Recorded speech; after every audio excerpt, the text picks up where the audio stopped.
Yes, nshuti mugenzi nk'ukuri kurayibona iyi ni Yukoko brand naho twagende ubona yuko bari batumye ko ihuriro ry'abanditsi n'abamenyesha makuru ndi kumwe none mu fasoni mubona imbere yanje ndakuramukije nawe umeze neza.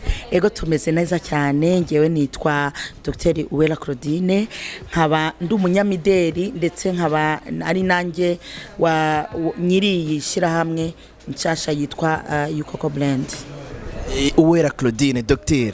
Ni Yukoko brand ubona yuko muri kino gihe iri kiraboneka cyane, ndibuka mu mwaka uheze twaraje kubategera muvuye mu gihugu cya Tanzania, mbega uno munsi nigiki cyatumye mutuma ko rino huriro?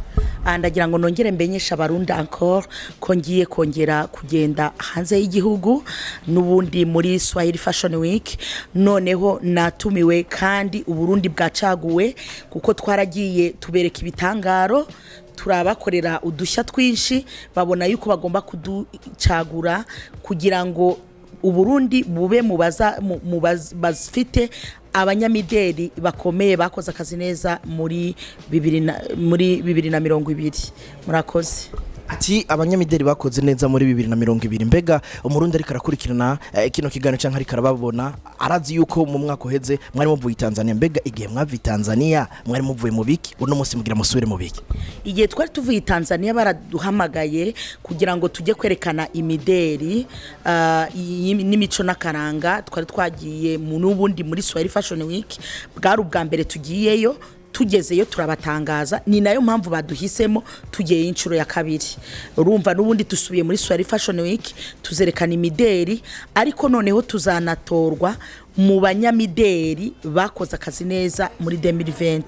Bazaducagura bitewe n'amatora abarundi baba baradutoyemo, uko abarundi baducaguye kugira ngo berekane ko bakunda iby'iwabo n'igihugu cyabo, kuko hacaguye igihugu ntihacaguwe Yukoko brand.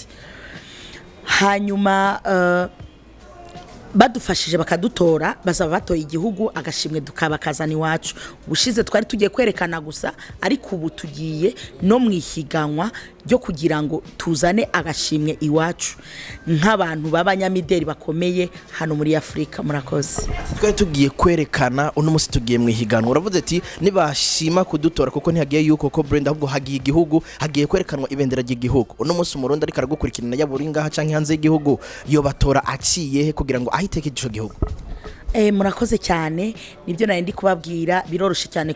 Ubu murabona imbuga ngurukana bumenyi zabaye nyinshi, abantu bose basigaye bakoresha internet. Ufite email wese arashobora kuduterera ijwi akoresheje email ye, aho yohereza ubutumwa ni kuri vote@swahilifashionweek.com, vote@swahilifashionweek.com. Kuri objet akandikaho vote Yukoko brand, objet yandikaho vote Yukoko brand. Muri message yohereza ni code yacu yandika, ari ivuga S F W A E D 07 S F W A E D 07, akohereza message yiwe abarahejeje kudutora. Murakoze. Uretse ubwo buryo bwo gukoresha email, nta bundi buryo buhari nk'amasite web kuja kuvisita ko hakaba hariko ibindi bintu ukoresha mu gutora? Murashobora kujya kuvisita kuri site direct ya Swahili Fashion Week. Ikindi cya kabiri, ku ma page yacu y'imbuga nkoranyambaga nka Facebook na Instagram, twarashizeho uko bashobora kutuvota, murabisangaho byose. Abashaka kutuvota basure ayo ma page yacu, barabonaho ibyo bakeneye hose. Merci. Hariho rimwe mwijambo rica ringaruka mu mutwe mwavuze ku kigo cy'indege ubwo mwari muje mwarisubiyemo no munsi, ati kwambara caguwa abarundi babanza babikore mu mutwe. Mbega kwera iki caguwa iva mu mutwe w'abarundi boca bambara iki, babandi badafise uburyo bukwiye bwo kugira ngo bambare impuzu nshasha canke brand zigeze zitandukanye, boca bigenza gute? Kwambara caguwa ntabwo ari ubukene, kwambara caguwa n'ubukene mu mutwe, kubera yuko kwambara ibishya bijyana n'agaciro.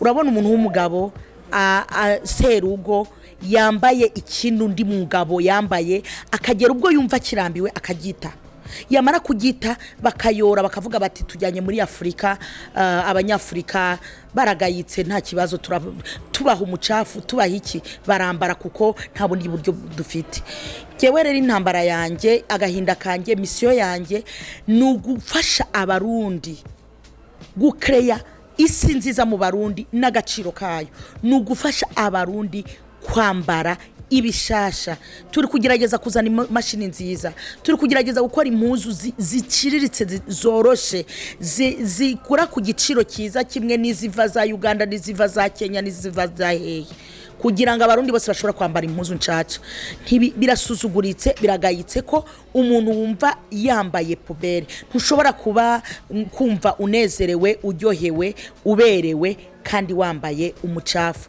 ikindi kintu abantu bataye ibaze reka nguha urugero urabona igikaju urakibona umuntu arari igikaju arakiriye aragihekenya neza akwemwa amazi uburyoje buraheze arangije ateye mwibarabara undi muntu arakubuye bya bikaju byatora bakanjuye bakajugunya mwibarabara araje arakubwira ngo ingojya icyo ni igikaju kuri ngewe niko mbona cagwa n'umucafu bishobora kudutera ingwara bishobora kudutera ibindi bintu abarundi nitwiga umuco mwiza wo kugira ngo twambare iby'iwacu natwe aho turaha n'intambara twiyangajemo turagerageza gukora impuzu zishobora gutuma bose bashobora kwambara uko babishaka murakoze ntama industry ahari mu gihugu cy'u Burundi zo gukora ivyo bitambara mbega izo mpuzu mwe muri ko mugwana intambara imeze gute muri ko muyigwana mwenyene mbega leta ntaco mukine yuko ibafashamwe leta nayo irabibona kandi leta n'umubyeyi ubu turi kuri leta mbyeyi leta nkozi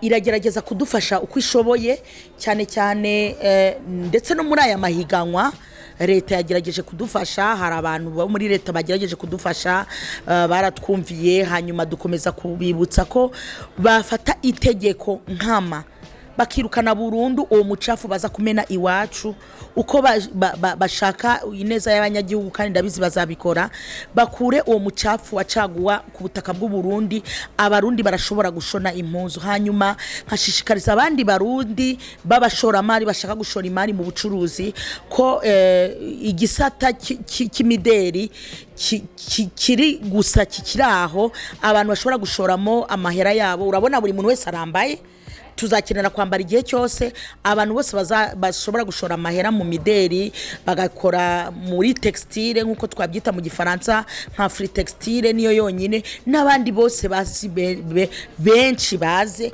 kugira ngo dufatanye urwo rugamba rwo kwirukana umucafu mu gihugu cyacu murakoze mbega ntiyacaba bya bindi none mutwaye izo mwise pubere za mpuzu za vayura akabeyi kanyu kumengo abantu babitura benshi niba abandi baba bifise wa undi nawe nyarucari ataho yisuma haremereye bica bigenda gute none nyarucari ntagira agaciro none nyarucari we ntakeneye gukundwa ntakeneye kwikunda ntakeneye kumva neza none burya nyarucari yemera kwambara puberi erega na nyarucari afite agaciro erega natwe turashobora gukora impuzu za nyarucari ariko puberi gende ive mu banyagihugu umucafu uve mu banyagihugu kuko babigura kubera ko batekereza ko ari bya make bidahari tuzagerageza gukorana na leta ku buryo impuzu abantu bose bashobora kwambara n'abinvestisa baze kazikura hanze ariko ari nshasha kuri ngewe sindi contre y'abantu bagenda kwinvestisa impuzu nshasha niyo zaba zakorewe ahandi mugaba ni nshasha pako abanyagihugu bambara umucafu twambara ibintu abantu bambaye urabona ubu hateye ibigwara hateye kanseri hateye corona abantu benshi barapfuye ubu abantu bose impuzu bapfiriyemo muri corona impuzu abantu bose bapfiriyemo bagwaye corona ubu nizo bari kuzana ubu cagwa yongereye kubera ko abantu benshi barapfuye ibyo birateye agahinda ntabwo abarundi bamerita kwambara ibyo bintu ngewe niyo ntambara yanjye abakora business muri caguwa je suis désolé ndabasabye ikigongwe mugabo ndumva ndi mukuri kwanjye nuko nta murundi ugomba kwambara ibyo abandi bambaye nta murundi ugomba kwambara umucafu duhaguruke tubirwanye murakoze. Je nizere yuko tuzo kwicara tugakora ikiganiro kiramvuye kugira ngo tuyage kuri ico kintu cyacagwa n'impuzu nshasha canke brand zikorerwa mu Burundi, ariko twibutsa abarundi mbega bemerewe gutora kuva ryari gushika ryari, mbega iryo higanwa rigiye kuba ryari? Murakoze cyane kuri icyo kibazo. Ihiganwa ryatangiye ku itariki 23 zahera ku itariki 2. Mugerageze rero abashobora kudushigikira mudushigike muri iyi periode n'ubundi ngo ijya z'umugabo zijya kare. Byaba byiza baducaguye uyu munsi bikazagera kuri izo tariki 2 byaraheze kugira ngo dushobore gutsindira ko gashimwe kazi wacu. Jereka ndabashimire cyane. Nanjye ndabashimiye cyane, ndabashimiye ko mumfashije kugeza ijwi ryanyu kure, ndabashimiye ko mumfashije kugeza ijwi aho ntageza. Iyo ni inkunga ikomeye kuri ngewe, uretse no kuba mwarancaguye ariko mutumye abarundi bose bari kwisi hose bashobora kuncagura. Murakoze, munkoreye icyo ntashobora gukora. Uyu ni umusanzu muhaye y'ukoko, ni n'umusanzu ukomeye muhaye igihugu. Nakoze cyane. Reka nanje ndabasabire yuko Imana ibatiza amagara n'amafaranga byose mu mahoro kandi n'umunezero. Imana ibarinde agasuzuguro mugiraho buba kandi mwubahwe. Jabless.